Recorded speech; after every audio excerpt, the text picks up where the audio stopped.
Welcome back to our live coverage from Tampa of the Republican National Convention as it wraps up tonight. And it marks the end of months of preparation for the Wisconsin native heading up the RNC. Political reporter Jessica Arp sat down with Reince Priebus this week to talk about the undertaking and how much went into it all. And for that, we go back inside the forum to Jessica Arp. Jess? Well, Eric, Priebus is humble about the amount of work that he had to do to accomplish everything that you see in this room, but he says all of it here was about telling a story that would put his party on the road to the White House. You know, it's been 2 years of planning. It's an enormous operation. Reince Priebus can't even count how many interviews he's done, and it's only noon. The RNC chair says the convention is a challenge bigger than he's ever undertaken. The reality is that it's a lot of work. It's not a week of sleep.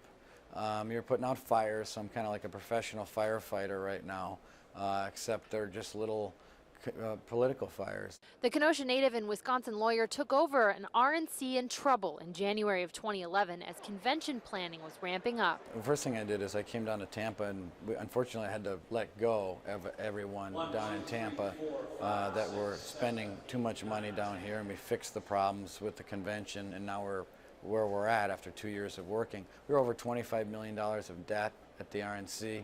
Didn't have enough money to put stamps on envelopes to collect more money. Didn't have enough money to make payroll. But through persistent fundraising and planning, it has come back, and now he is part of a national Wisconsin storyline. How did Wisconsin get to this point? Well, something's in the beer in Wisconsin. I don't know what it is, but you know, I think it's a simple thing, and I've said this before. It is a simple formula. Make a promise and keep a promise. Did you ever picture when you took this job that Wisconsin would be? I thought so. I mean, I really did. I mean, you know, Paul's one of my best buddies, so I'm from Kenosha. He's from Janesville. I think, you know, Scott grew up in Delavan. I mean, I always thought there was something special about Scott and Paul that were different. And when we rebuilt the party in Wisconsin, we built it around Scott and Paul. And it's a formula that works, and they're just very special. Now, doing all that has not only helped the fundraising for the RNC, but the raised profile of those Wisconsin politicians has also helped the state party as well.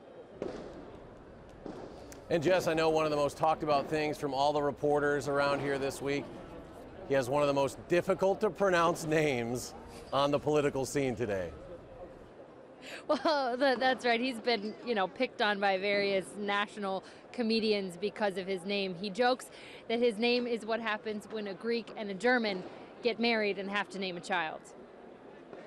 Reince, Reince is usually the one that comes up the most. Reince. Some people just don't believe it's Reince, and they just call me Reese.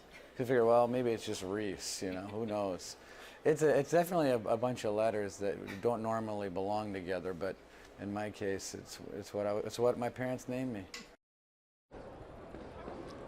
Now, of course, funny name aside, he is the man that is at the top of the heap for the Republican Party, and we will have to see whether the efforts that he took to help build all of this that you see here, put on this convention this week, will pay off in November.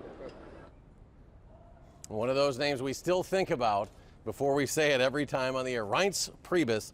Jessica, thanks. We look forward to your reporting next week from the Democratic National Convention in Charlotte. And that concludes our live coverage from Tampa of the Republican National Convention. Quick shout out to our crew down here, Mike Van Susteren, Steve Kane, Lance Height. A big thanks to those guys for helping us on the ground down here at the Republican National Convention. Certainly one to remember for the Badger State. Let's head back to Jennifer in Madison. Okay, Eric, thank you, and get home safe to you and everyone else out there.